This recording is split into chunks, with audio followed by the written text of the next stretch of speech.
E.J. Wagner.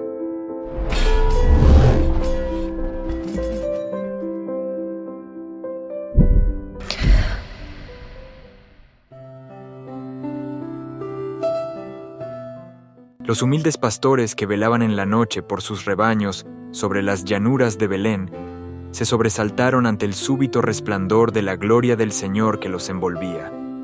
Sus temores resultaron apaciguados por la voz del ángel, que les dijo: «No temáis, porque he aquí os doy nuevas de gran gozo, que será para todo el pueblo, que os ha nacido hoy, en la ciudad de David, un Salvador, que es Cristo el Señor». Lucas 2:10-11. La palabra nuevas viene del griego.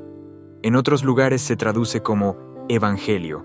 Por lo tanto, bien podríamos leer así el mensaje del ángel: «He aquí os traigo el evangelio de gran gozo, que será para todo el pueblo». Por lo tanto, de ese anuncio a los pastores podemos aprender varias cosas importantes. 1. Que el evangelio es un mensaje que trae gozo. El reino de Dios es justicia, paz y gozo en el Espíritu Santo. Romanos 14:17. Cristo fue ungido con óleo de alegría.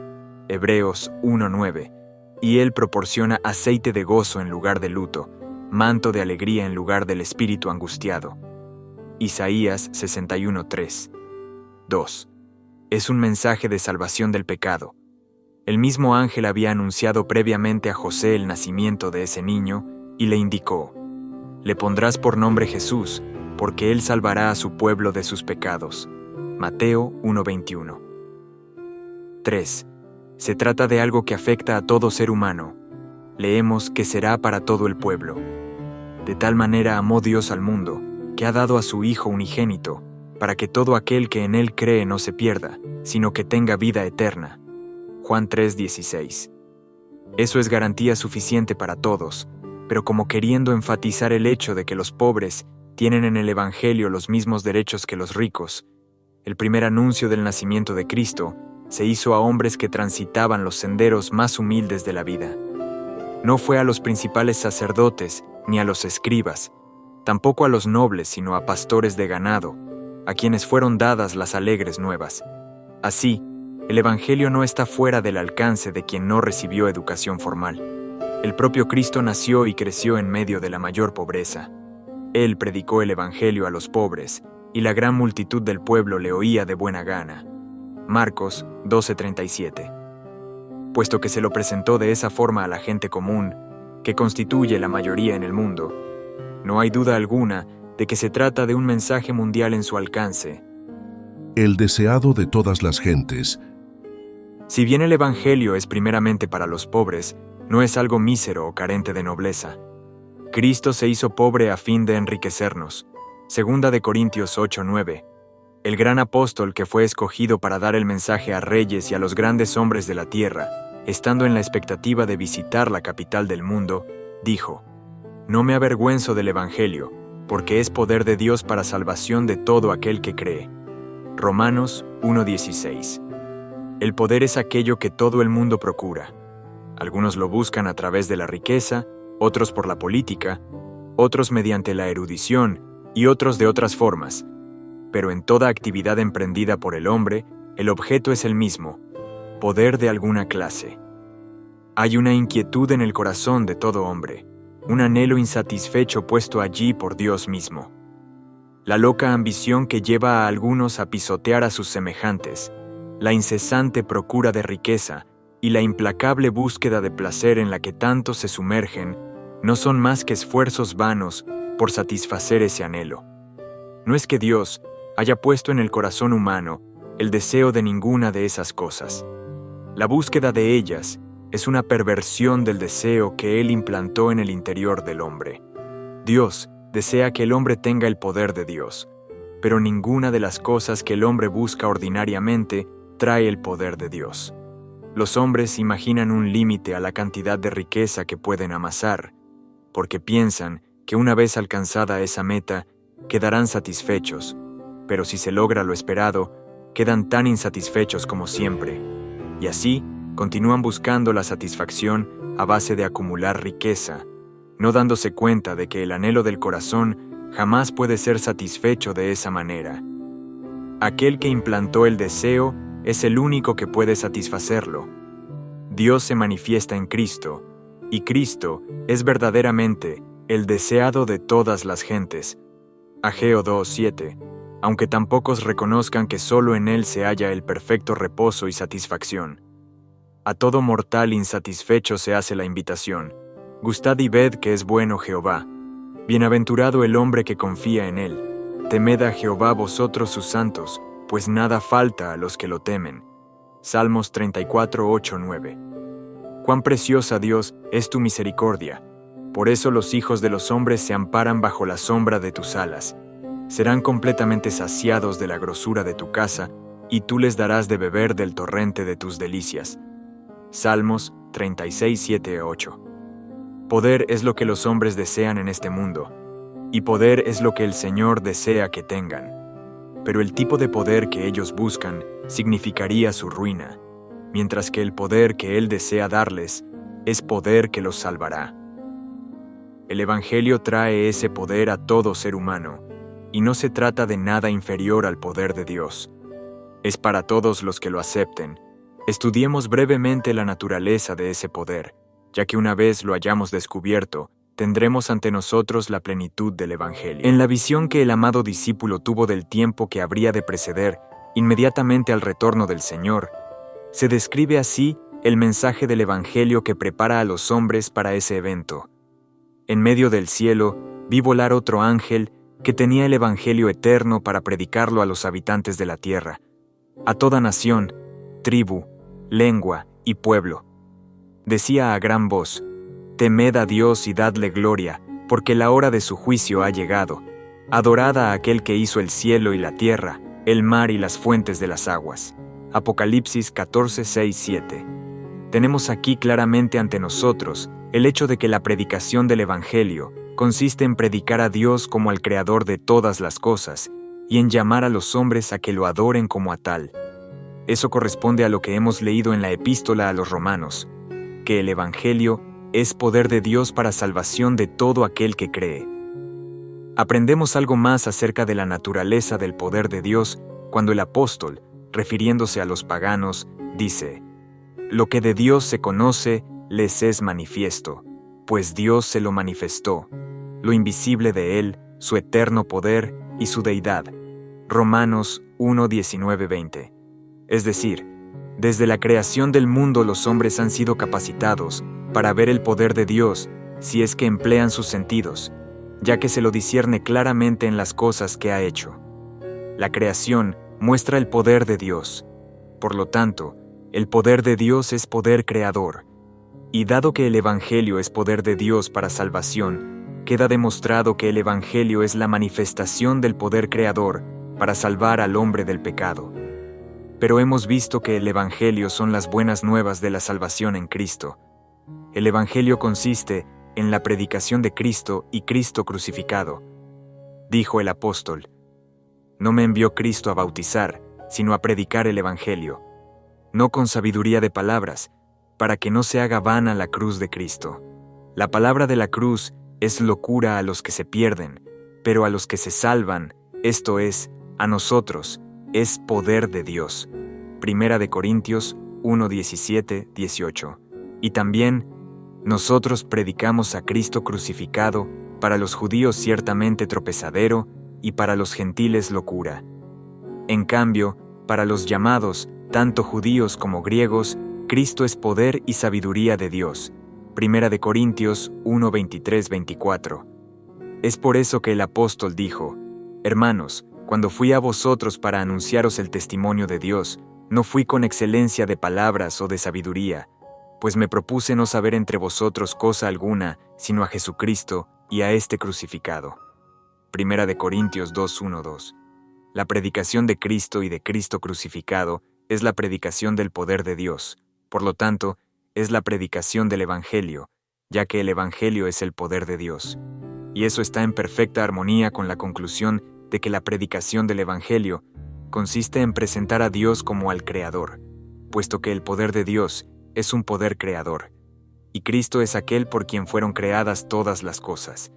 Nadie puede predicar a Cristo, excepto si lo presenta como al Creador.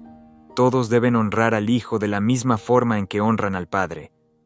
Toda predicación que reste prominencia al hecho de que Cristo es el creador de todas las cosas no es la predicación del Evangelio. En el principio era el Verbo estaba con Dios, y el Verbo era Dios. Todas las cosas por medio de Él fueron hechas, y sin Él nada de lo que ha sido hecho fue hecho. Y el Verbo se hizo carne y habitó entre nosotros lleno de gracia y de verdad. Juan 1:14. En Él fueron creadas todas las cosas, las que hay en los cielos y las que hay en la tierra, visibles e invisibles, sean tronos, sean dominios, sean principados, sean potestades. Todo fue creado por medio de Él y para Él.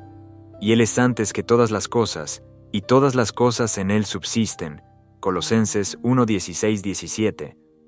Prestemos atención más detallada al último texto, y veamos cómo se encuentran en Cristo tanto la creación como la redención. En los versículos 13 y 14, leemos que Dios nos ha librado del poder de las tinieblas y nos ha trasladado al reino de su amado Hijo, en quien tenemos redención por su sangre, el perdón de pecados. Y después de un paréntesis en el que se subraya la identidad de Cristo, el apóstol nos dice de qué forma tenemos redención por su sangre. Esta es la razón, porque en Él fueron creadas todas las cosas, y Él es antes que todas las cosas, y todas las cosas en Él subsisten. Por lo tanto, la predicación del Evangelio eterno es la predicación de Cristo, el poder creador de Dios, único a través de quien viene la salvación, y el poder por el que Cristo salva a los hombres del pecado es el poder por el que creó los mundos. Tenemos redención por medio de su sangre. La predicación de la cruz es la predicación del poder de Dios, y el poder de Dios es el poder que crea. Por lo tanto, la cruz de Cristo lleva en ella misma el poder creador. Ese poder es suficiente para todos. No es sorprendente que el apóstol exclamara: «Lejos esté de mí gloriarme, sino en la cruz de nuestro Señor Jesucristo». Gálatas 6:14. Para algunos puede ser un nuevo concepto el que la creación y la redención representen el mismo poder. Para todos es, y ha de ser siempre, un misterio. El propio Evangelio es un misterio.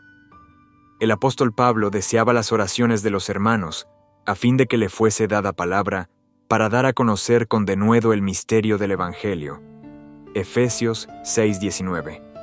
En otro lugar afirmó que había sido hecho ministro del Evangelio de acuerdo con el don de la gracia de Dios que le había sido dado por la eficaz obra del poder divino, a fin de que pudiera anunciar entre los gentiles el Evangelio de las insondables riquezas de Cristo, y de aclarar a todos cuál sea el plan del misterio escondido desde los siglos en Dios, el Creador de todas las cosas. Efesios 3:8-9. Vemos aquí una vez más el misterio del Evangelio como siendo el misterio de la creación. Ese misterio le fue dado a conocer al apóstol por revelación. En su epístola a los Gálatas, vemos cómo sucedió. Os hago saber, hermanos, que el Evangelio anunciado por mí no es invención humana, pues yo ni lo recibí, ni lo aprendí de hombre alguno, sino por revelación de Jesucristo. Nos da aún mayor información en sus palabras. Cuando agradó a Dios, que me apartó desde el vientre de mi madre, y me llamó por su gracia, revelar a su Hijo en mí, para que yo lo predicara entre los gentiles, no me apresuré a consultar con carne y sangre. Gálatas 1:11-12 y 15:16. Resumimos los últimos puntos. 1. El Evangelio es un misterio. 2. Es un misterio dado a conocer por la revelación de Jesucristo. 3.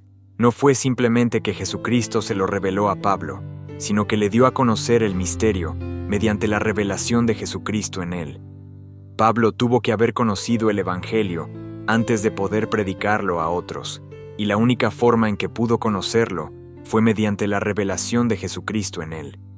La conclusión, por lo tanto, es que el Evangelio es la revelación de Jesucristo en los hombres. El apóstol expresó esa conclusión claramente en otro lugar, al afirmar que fue hecho ministro, según la administración de Dios que me fue dada para con vosotros, para que anuncie cumplidamente la palabra de Dios, el misterio que había estado oculto desde los siglos y edades, pero que ahora ha sido manifestado a sus santos. A ellos, Dios quiso dar a conocer las riquezas de la gloria de este misterio entre los gentiles, que es Cristo en vosotros, esperanza de gloria. Colosense 1, 25, 27. Así, se nos da plena seguridad de que el Evangelio consiste en que se dé a conocer a Cristo en los hombres.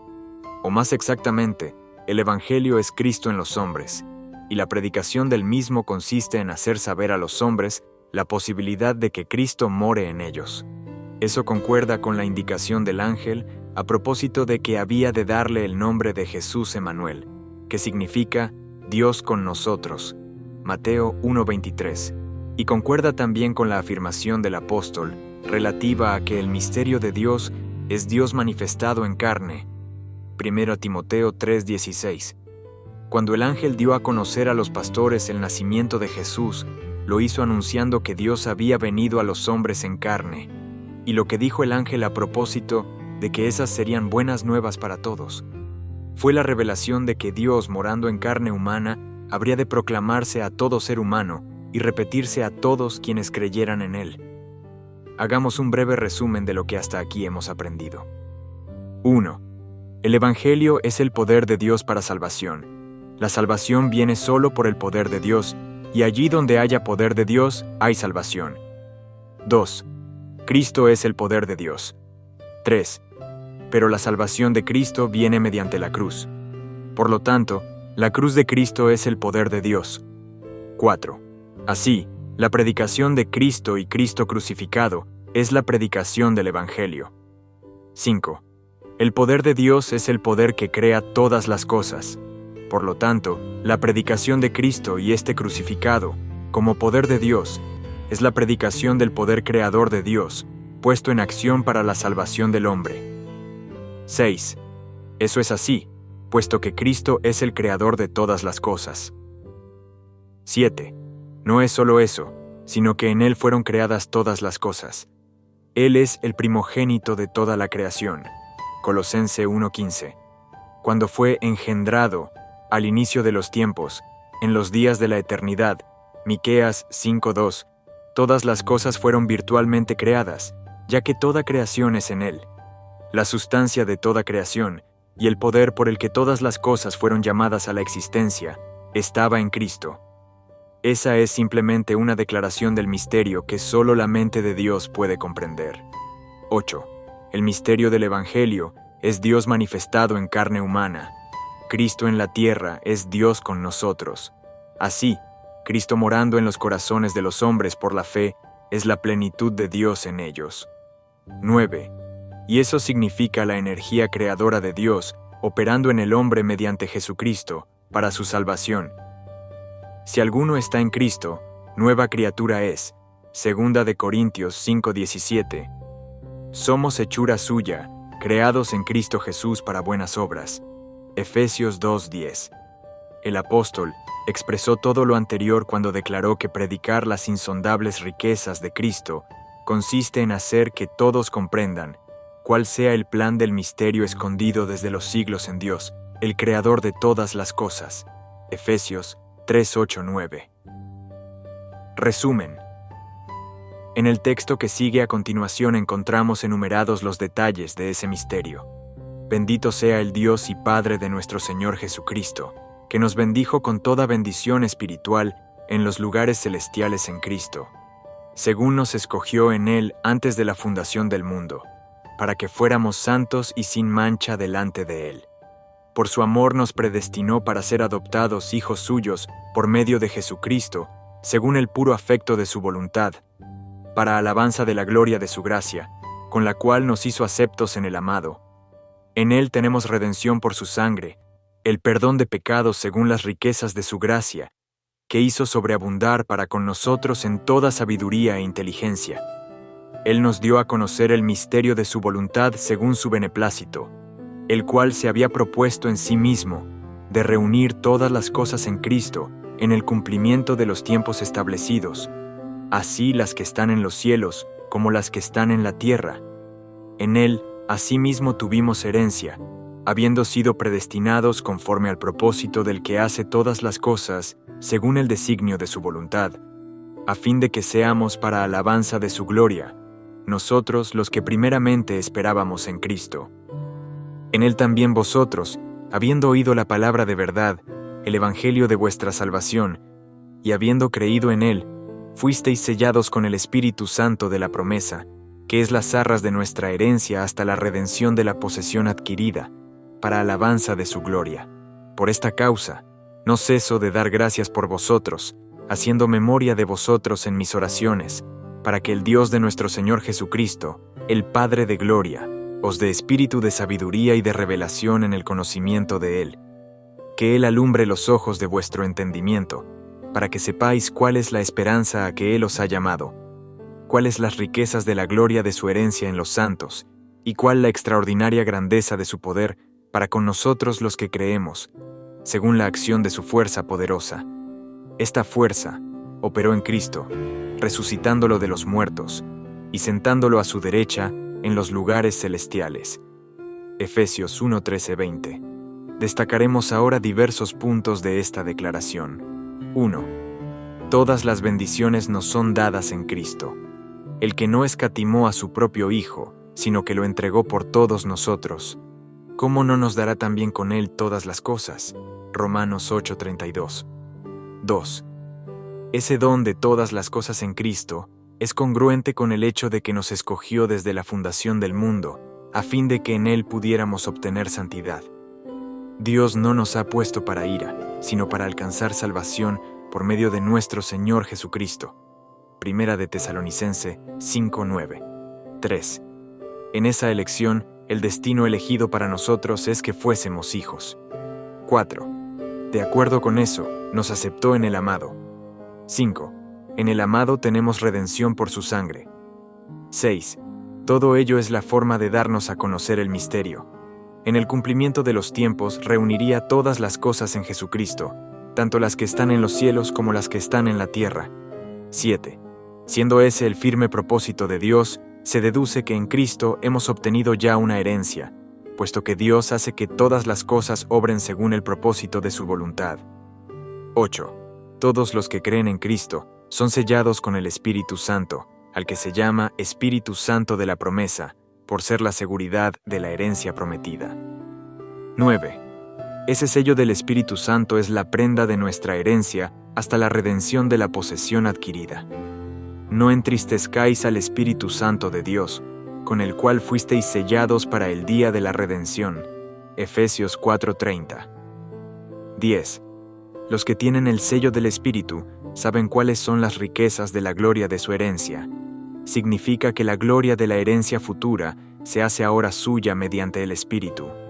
En ello vemos que el Evangelio encierra una herencia. De hecho, el misterio de Dios es la posesión de la herencia, ya que en Él hemos obtenido una herencia. Veamos ahora la forma en que Romanos capítulo 8 resume lo anterior. No citaremos literalmente la Escritura, sino extractos de ella. Los que tienen el Espíritu Santo de la promesa son hijos de Dios. Todos los que son guiados por el Espíritu de Dios son hijos de Dios. Romanos 8:14. Pero al ser hijos, somos necesariamente herederos, herederos de Dios, puesto que somos sus hijos, y si somos herederos de Dios, somos coherederos con Jesucristo. Cristo está deseoso de que sepamos, por encima de cualquier otra cosa, que el Padre nos ha amado tanto como a Él. Pero ¿de qué somos herederos juntamente con Cristo? De toda la creación, puesto que el Padre lo constituyó heredero de todo.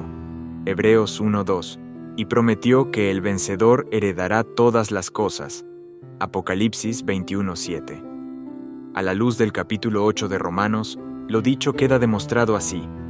Ahora somos hijos de Dios, pero no es evidente aún la gloria que es propia de un hijo de Dios. Cristo fue el Hijo de Dios, sin embargo el mundo no lo reconoció como tal. Por esto el mundo no nos conoce, porque no lo conoció a Él. Primera de Juan 3:1.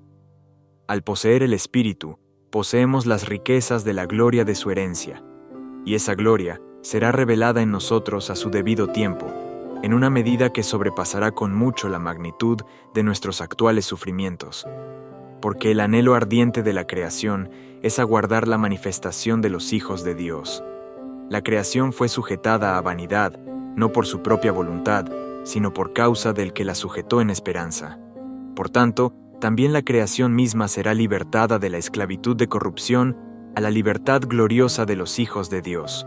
Sabemos que toda la creación gime a una, y que a una está con dolores de parto hasta ahora. Y no solo ella, sino que también nosotros mismos, que tenemos las primicias del Espíritu, nosotros también gemimos dentro de nosotros mismos, esperando la adopción, la redención de nuestro cuerpo. Romanos 8, 19, 23. El hombre fue hijo de Dios por creación, pero por el pecado vino a ser hijo de la ira, hijo de Satanás, a quien rindió obediencia en lugar de rendírsela a Dios. Mediante la gracia de Dios en Cristo, aquellos que creen son hechos hijos de Dios y reciben el Espíritu Santo.